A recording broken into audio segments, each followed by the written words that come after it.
Joe Bevilacqua. I have the good fortune of being the president and CEO of the Merrimack Valley Chamber of Commerce. I want to welcome you all.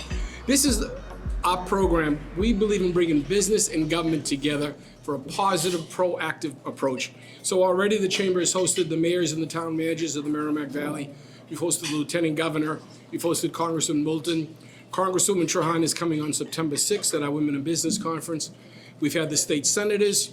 Now we're obviously very, very fortunate. We have the Chairman of Ways and Means and our Merrimack Valley state reps. And there'll be more public officials coming throughout the course of the year. We believe it's very, very important that we work together to help everyone, and that's what the Merrimack Valley Chamber does. I want to recognize a few of our board members. Joe Morocco is here from National Grid, as well as Mike from Northern Essex Community College. He's our golf champion, by the way. Give him a round of applause. I want to let you know that Representative Frank Moran, who helped put this program together, could not be here. His wife is having emergency surgery, so if you would say a prayer for her, I know that we'd all appreciate it. We want to keep Frank in our mind. I also want to say thank you to the chairman, because one thing, I come from a political background, as you know, and my uncle was a state rep for over 20 years, and I learned how difficult their job really is. And so I want to say thank you. I know your schedule is crazy, working on the budget, and all the area reps that we work with on a regular basis.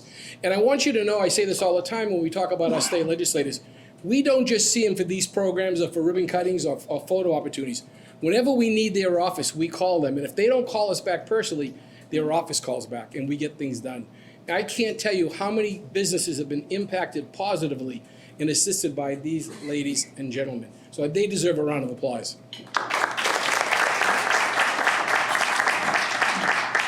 So I want to just introduce the chairperson for a minute. I'm going to introduce our reps first. The chairman is going to speak, and then we'll take questions from the audience, and we'll have a great time, I think. And again, I want to mention that Frank Moran was scheduled to be here, but is unable to. Representative Chairman Nguyen is here. Give her a round of applause. Representative Francisco Polino, rep. Representative Ryan Hamilton. Representative Adrienne Ramos. Representative Don Chan. And Representative Andy Vargas. We went alphabetically, not by seniority. But let me tell you a little bit about the chairman, though, if I may. I actually have, it's funny because we've had in the past, in fact, Farmer Ways and Means Chairman Brian Dempsey and I were talking as early as this morning, as most recent this morning, and we have a lot in common with many of our state legislators. And when I was checking on you, Mr. Chairman, I actually found out that you and I actually have a lot in common. Almost, can I tell him, Andy, we're cousins maybe, that close? I'll try to get with that. First of all, he was born and raised in the North End. I have relatives in the North End. And he went to Northeastern University. I went to Northeastern University. And let me tell you how the two were related. I used to live in Boston in the winter, and I used to drive, because I was a car guy. I used to drive in the good weather. But I used to make a stop in the North End. I'd buy 2 loaves of Italian bread. One I ate on the way home, and one I gave to my mother. And she would say, what a good kid, got me a nice bread. But she didn't know I had eaten one. His wife's name is Maria. My sister is Maria. And he's a member of see, Andy, we're closer than you think. And he's a member of St. Anthony Society. I was St. Anthony in my church when I was a kid. And every year my son Joey, who you all know, Joey works for the Poli companies, and I go to the North End, and we go to the St. Anthony Festival, and we have a great time. So I just want to let you know that there is a lot in common. And our legislators are very, very helpful. We're very, very fortunate that we have great mayors and great town managers here in the Merrimack Valley. They work closely with the state legislative delegation and the federal delegation. And that's why I think you see the Merrimack Valley flourishing the way that it is. So I wanted to say thank you and introduce the chairman of Ways and Means, because obviously everything begins in the House. Everything begins with Ways and Means and ends with Ways and Means, as I recall it. My uncle has served on Ways and Means for a number of years. And more importantly this is where things get done, when they hear from you, the business person, the businesswoman, the consumer, the homeowner. This is where they want to hear your input. They want to hear what you have to say. And let me tell you, I see them talking to people throughout the course of the different programs we're doing. And it's amazing the interaction there is today. Not like you see in Washington, by any means, but positive interaction, helping the business community, helping the consumers, helping the homeowners. Because one thing I say, Mr. Chairman, all the time is that when our businessmen and women are done with their meetings, they're homeowners and family members. They have the same concerns that all of you have, education, healthcare, housing. All those issues of so much concern to you. So I want to say thank you. Please welcome the Chairman of the House Ways and Means Committee, Aaron Michaelwitz. Thank you, Joe. I guess appreciate that introduction and the kind words. I guess with all these connections, I guess I know what my next job's going to be after Ways and Means. But thank you for having me here today. It's a pleasure to be up here in Lawrence. Being from the North End, we're eating at Sal Laputo's place. I'm getting introduced by Joe Bevilacqua. I feel right at home, I guess, in terms of that stuff. And, I'm glad to be here with my colleagues from the Merrimack Valley. We have such a strong legislative delegation here. You have a great delegation that works, extensively up there at the State House, led by Leader Frank Moran, who obviously, as Joe mentioned, could not be here today, and we wish his wife all the best. But they're segregated. They're at like a sixth grade dance right now. We have the girls over here and the boys over there. I don't know what's going on, but they do work together. We do interact. That's because they wouldn't give me a long table. Yeah, right. But all kidding aside, I really do appreciate the speaker and myself. Really do appreciate hearing from Frank and all the other members and everything that they bring to the table is important in terms of advocating and giving perspective. I'm being a representative from Boston. You sometimes you get caught up in the bubble of Boston. I joke I walk like 10 minutes to work every day, and so hearing from my colleagues across the Commonwealth, but particularly in different parts of the regions of the Commonwealth is critical in terms of thinking, trying to think globally, think big picture. You may not have as tight of a pipeline as you had when you had Brian Dempsey, like being from the Merrimack Valley himself. But with Leader Moran and these men and women here that represent you at the State House, you have my ear. And you have, a constant advocate for your interest. And so I appreciate all the work that they do. Over the last few years, my colleagues and I have been trying to be laser focused on making the state competitive. And I know that is something up here that is always a conversation that's being had and something that's always on the mind when we're making decisions. But during the height of the pandemic, we insured over $600 million in grants to small businesses across the Commonwealth.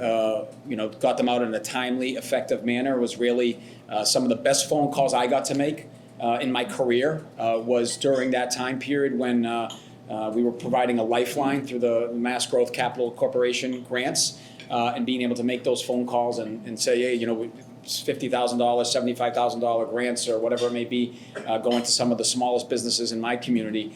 Those phone calls were, again, I'll never forget the voices on the other end of the line. Some of the impacts that those grants had was something that we really felt, immensely supportive of and wanted to make sure that we were keeping everyone as much afloat as possible during what was obviously a very challenging time. And in the immediate aftermath of the pandemic, we saw record revenue surpluses take place. The last couple of years, we're booming in terms of our revenue numbers, but we use that money to make historic investments into workforce training initiatives to build up both helping out employees and employers improve their business situation.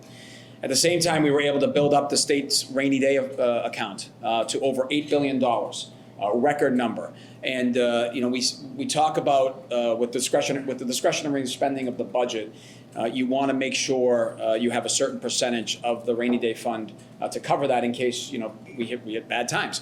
And using over the last couple of years those revenue surpluses, we've been able to build it up to get well beyond that 10% discussion where you want to be in a safe space, where Moody's and the credit agencies look to you to have a safe space. We're well above that right now. And so while things are being a little bit tricky with revenue over the last year or two, we're in good shape. We haven't had to touch that yet. We've been very strategic in terms of making sure we're keeping our budget balanced as best we possibly can, but not touching those reserves in case we need them at some point in time.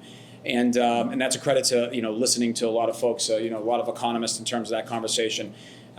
Those prudent investments, those prudent decisions, I think were a major factor in why the Commonwealth's bond rating was upgraded for the first time in over a decade last year. So record investment, record rainy day fund, bond rating going up. It still is, even in the turbulent, volatile situation that we've had some over the last year with the revenue numbers, we're still in a very strong position. We also were able to enact a $1 billion tax package in terms of a tax cut that was going to help working families, seniors, renters, and Massachusetts-based businesses, trying to make sure that we go back to that competitive conversation, place us in a better place, on a better level in comparison to other states, comparison with things like the estate tax and others. That was not easy. It was the first time legislatively that a tax cut package had passed, through the process, not through a ballot initiative or anything like that, but actually had gone through the legislative process, got to the governor, and was signed by the governor. It's the first time in over 20 years that something like that had taken place. No easy accomplishment to get something like that done. But I think the way we've been able to grow the economy over the last couple of years was giving us that flexibility to kind of go in that direction and make those positive decisions or positive impacts. But one of the areas where the state is a clear leader on is obviously healthcare. And early this year, and obviously that's been a huge topic of conversation within the past 6 months related to Stewart and just in general where our healthcare system has been. But early this year, the House passed legislation that would help better regulate hospitals and prevent any future scandals or issues like you see, like the one happening with Stewart right now that we're facing with their bankruptcy. Also included in that bill was language that will see hospitals like Lawrence General receive more competitive funding from Mass Health and other sources to put them in a more stabilized position long term.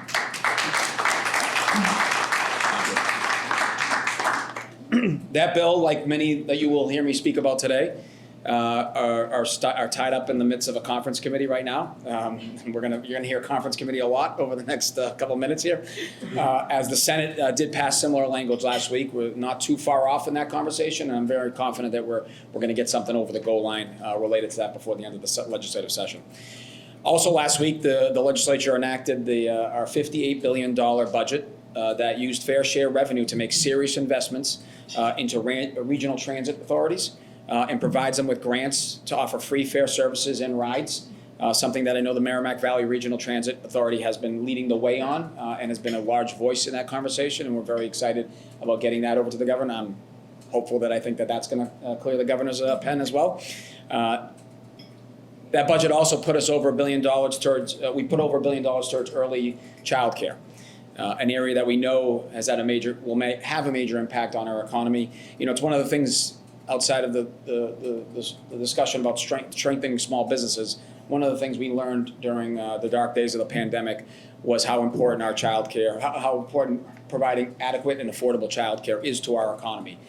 When that was taken off the table, getting us back and trying to get us back into a positive direction was much more challenging until we focused on making sure that our child care setups were open and achievable and attainable for folks to be able to access, because that unlocked a lot more of our economy quicker, maybe than I think other states maybe in terms of the recovery. And we've remained committed to investing in more towards EEC. Just like I said, just recently, part of those investments, our budget proposal is funding the Commonwealth Cares for Children, or the C3 grants, at $475 million, a program that was started by the federal government during COVID, and then once they stopped funding it about 2-3 years ago, and we as a state said, we're the only state in the country now that said we're going to keep this program going because we know how important these grants are to our providers. And $475 million is not an easy number to incorporate as a new initiative into the budget, but that shows you what type of focus we've had both in the House and the Senate and the governor as well in terms of making sure that we think that this is a priority. But our budget also just included reforms that will make these programs more sustainable, long-term, and it'll make it more equitable for all families to have access to them as well. And we'll chart a course for long-term stability in the programs itself. Doing it year to year is great. Obviously it's helpful, but making sure that we create sustainable legislative, codifying some of these things in statute so they can't be removed, so that we can't walk away from them, whatever the situation may be, year to year from a legislative standpoint, from an administrative standpoint. What we're doing, what we did in this budget bill allows us to make sure that is a long-term discussion and not going away anytime soon. So we're very proud of that. But we knew from the House side, we knew that we could not do this long-term without a dedicated revenue stream. Getting that $475 million, like I said, brand new spending is not an easy thing to do, which is why the House led the way, and we tried 3 times, and I said third time was a charm this year, on legalizing iLottery into the budget and making sure that we had a dedicated revenue stream that would go directly towards these C3 grants. And we're proud to say that whatever the number may be, and we think it could be a couple $100 million that ends up getting from a revenue source from iLottery, making the lottery competitive with sports betting, making the lottery competitive, in other areas. That'll be a dedicated revenue stream. And some folks have said, why tie early education funding to something like iLottery or the lottery? Well, as we all know, lottery has been part of our Chapter 70 funding for over 40, 50 years now, or whatever it may be, over 40 years. And so to us it was an easy kind of maneuver to continue to go towards using the lottery to help pay for any type of education funding, and that's why we felt it was the right way. And like I said, after 3 years, we got it over the goal line. I think the governor's going to sign it since it was originally in her budget as well. And without that dedicated revenue stream, those successful programs would kind of just be at the whim of the overall budget year to year. And we want to make sure that something's a little, again, more stabilized.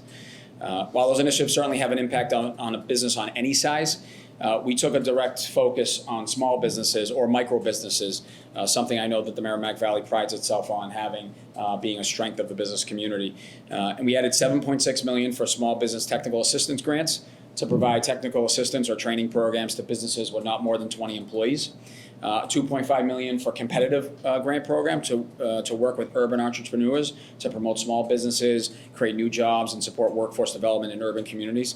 And also a $300,000 earmark to the Learn to Earn initiative to create a talent pipeline on employees to be able to pull from. And obviously having those employees to be able to pull from is critical, which is why we know we need our employees to have a place to call home. So certainly the housing crisis is fresh on everyone's mind. It doesn't matter whether you're in the business community, whether you're an elected official, or whether you're just someone trying to make ends meet or trying to stay in Massachusetts and find a place to live, which is why we are so laser focused on getting this housing bond bill over the goal line before July 31st. I'm on the conference committee, so it's one of the reasons why I'm going to have to scoot. I'm not going to be able to stay too long. I have to get back to the State House to be part of that. But we're working through some of the differences between the House and the Senate. We unlocked, on the House side, $6.5 billion in bonding resources. We went big. We went over 50% of what the governor did. We went higher than what the Senate did. We went big because we know that, the Speaker said, go big or go home. And I said, well, what if you don't have a home? And then he said, well, we got to go big then. We got to keep going big. So the $6.5 billion is a large number. It's an opportunity for the administration to access these funds over a 5-year period, because we know that production is the answer. Production is the key to this conversation. Protections are important, and everyone has had conversations about protecting people from where living, and affordability is obviously a big component of that. But production is the key. If you're not producing housing, and we haven't been, the last between 2010 and 2020, our population did grow. We did have a large population growth. We were the only state in New England to grow above the national average. We were the only state besides New Jersey in the Northeast to grow above the national average. So it's proud that we had that growth, and there's a lot of reasons why we had that growth. But we didn't grow. We didn't do the production, the housing production, along with that growth. And that's why, in my opinion, that's why we're in the midst of what we are in right now in terms of housing. And the way to get out of that is to put more capital out there, get more investment out there, make it easier for people to build the appropriate housing on all levels of different income spectrums as well. We're also in the middle of a conference committee on the economic development bill, which the House included $4.1 billion in bonding resources and tax credits to help grow certain industries in the Commonwealth, and we are also hopeful of that being passed before July 31st as well. We got a lot to do. I know we got a lot more work coming up here. But I'll just close with saying, representing a small neighborhood, as I do in the North End. I represent most of downtown Boston, but I live born and raised in the North End. I represent a small community, a small neighborhood with over 100 businesses. I'm sure you've read a lot about it in the newspapers over the last year or so. But we have restaurants, we have other small businesses that are there, and so I've grown up in that world of just having the small business being such an important component of what your everyday life is in your community. But I also represent downtown Boston. So I get a kind of a spectrum of global companies and nationwide companies and making sure that we want them to come to Massachusetts and grow in Massachusetts. So having that balance, I think, has been very beneficial to me. I also got an MBA, which helped as well. But having that balance has been very beneficial to me to be able to see what small business, what large business, how everything can kind of come together and work together. And so for that that's going to be something that I continue to focus on. As chair, working with my colleagues, and I know many of them, see things the same way, see the world the same way, which is why we all work. But they also bring that perspective of where their community is directly, and how they can, bring their voice and bring your voice to the table as well. But going forward, no matter what the issues are in front of the legislature, I'm always willing and happy to talk with chambers of commerce, with folks like yourself. And I thank you for having me here today. Thank you for giving me some time to say hello, and I think we'll open it up for questions or comments. Thank you so much. So you mentioned that you represent both small business and large companies. That's mirrors what the Merrimack Valley Chamber of Commerce is. We have small single-person startups. We have some of the world leading international companies like Raytheon and Pfizer and others, so we understand that. The only thing different is that you have an MBA. I only got the MPA, so I'm going to go back and make a change here. Let me say thank you once again, and we want to get one picture before we ask for questions from the audience. I just want to present you with a plaque, and we made sure we gave you the gold star. All right. So, Tom, can you get a picture of that? Thank you. Let's look at Tom for a second. Yeah, okay, thank you. So does anyone, first of all, I want to say thank you to all the reps and to the chairman. Anyone have any questions or comments? I'm sure we have someone that wants to say, yes? Hi, Enoch. I'm Bill Kelly. I'm the executive director over at the Veterans Northeast Outreach Center in Naval. And since I had the opportunity to provide some feedback, I wanted to just say thank you. And in particular for two very cost-effective ways that money gets spent. Chapter 115 and the support that the veteran service officers provide throughout the Commonwealth are absolutely fantastic. We deal with people from a lot of different states, and Massachusetts has that wired, basically. It's an incredibly impactful program right at the decade level. Individual lives are being affected in a positive way.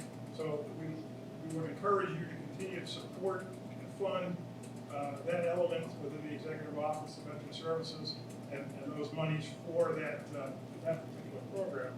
Second very effective way to impact an organization like ours is earmarks, unrestricted earmarks that help us get to do the things that are not covered by grants, that are not covered by any other source. Politics is local. We provide these services right in the Merrimack Valley. It's housing, it's substance use support, it's healthcare navigation, connection to medical, it's connection to the VA so that the veterans can access the rights and the benefits that they burn through their service. So I would just like to leave you with the concept that those two broad programs are incredibly impactful. You get a lot of return on investment with those programs, and I would encourage you to keep that in mind when you make your decisions. I appreciate that. Thank you. And let the Boston Globe know that we like earmarks. All kidding aside, earmarks are, no one knows the districts better than the reps. And with all due respect to the senators, no one knows the district better than the reps. We're on the ground, we're living it day to day. We understand exactly where the money, or whatever little extra money we can put from the budget into those districts, what they actually mean and where it would be effective. And earmarks are not a bad thing. I've never, as chair, I've done a lot of them, and I'm very proud of the ones that we get to do in my district. And I know everyone that sits around these tables is proud of the ones they get to do in their district. And on the veteran side, I'm also very proud. I have the Veteran Center for Homelessness in my district as well, and I deal with Andy McCall all the time on things. And so, working with him, he's opened up my eyes to trying to be as what we can do better in terms of from a funding resource or from a legislative resource in terms of protecting our veterans and making sure that they're housed and treated, and also that they can build their lives either back or continue to grow their lives. So. And it's not just an urban problem. Yeah. It's throughout. Even the more rural cities and towns in Merrimack Valley are dealing with these issues like they Absolutely. have before. Yeah. Thank you for the comment. I want to tell you about our chamber for a second. We care greatly about veterans. When the soldier was killed in Afghanistan at the airport bombing, her dream was always to have a home for her family. She didn't make it, obviously, so the chamber, coordinated with Mike Sullivan, our chairman, actually raised the funds and coordinated the rehabilitation of a home for the sergeant's family. And their family is now living in a totally, completely rehabilitated home at no cost to them. And then when VNOC needed a van to take veterans to medical appointments, so and they had no monies for a van, and the chamber was able to coordinate the receipt of a van. So the veterans are very important up here in the Merrimack Valley, as they are throughout your Michigan, all through the state. And they're great in terms of starting businesses and working in business, as is our growing women in business program, which is absolutely amazing. And education and workforce development is critically important to us. So we want to say thank you for all that you do and what you're doing in terms of those venues, because that's what's going to keep propelling this community and your community and all their communities forward. So we have time for one more question. Yes. Yes, sir. Thank you, Mr. Chairman. I listened to your message on production consumption with fully appreciate. But I wonder, are we producing on top of what we have already? Are we finding new land, producing new houses, or a combination of both? I think it's a combination of both. Some of the initiatives that have been out there about building, and the governor's been very particular about this, about building on state land, squeezing out whatever resource we have from a land perspective or unused land from the state to crack open opportunities for production. Some of it is rehabbing and putting things back into a better code or building on top of already existing infrastructure. So it's definitely a combination of both. Different potential pieces of that bond bill will unlock that. But the focus on the production side, I think, is what we're trying to continue to kind of harp on and make sure that we make things as opportunistic as possible through this potential amount of money that we're trying to put out there. So I got to introduce myself. I go by AJ. I'm from elementary, and we run the PACE program. We're taking care of the elderly and putting the housing. Thank you. Appreciate that work. Okay. Do you have time for one more? One more, yeah. One more question? If not, we want to say thank you. The reps are here. They're going to stick around if you have any questions for them. If not, we want to say thank you to the chairman. Thank you to all of you. The next couple of programs are coming up, as you all know. You all see the emails, but it'll be, I think, some continuation, and we want to say thank you. This is how you bring government and business together in a positive way, and this is, I think, the best. So I want to say thank you to the chairman. Thank you. You're welcome. I'm always welcome.